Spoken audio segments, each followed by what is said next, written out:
Здравейте! Днес ще ви разкажа за топ 10 факта за София, столицата на България. София е една от най-старите столици в Европа и е населявана от над 7000 години, което я прави по-стара от Лондон, Париж и Рим. София не винаги е била столица. София става столица чак през 1879 година. Преди това столица на България е била Търново. Градът е известен със своите минерални извори.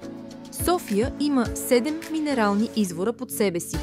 Централната баня и площадите около нея все още миришат на сяра. В София се намира най-голямата православна катедрала на Балканите – Александър Невски. София е дом на множество музеи и галерии. София е символ на религиозна толерантност. На 500 метра в центъра се намират православна църква, католическа катедрала, джамия и синагога. Всички мирно съществуват редом.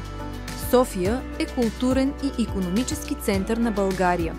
В града се провеждат множество международни фестивали и събития.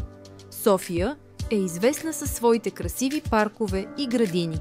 София е една от малкото столици, които имат планина в задния двор. Витоша е само на 20 минути път. Градът има богата история, датираща от древността. Докато вървиш по улиците, под теб има римски улици, базилики и форуми. Подходи като Сердика буквално минават през древни руини. София е модерен и динамичен град, който предлага много възможности за развитие. Официалното й мото е «Расте, но не старее».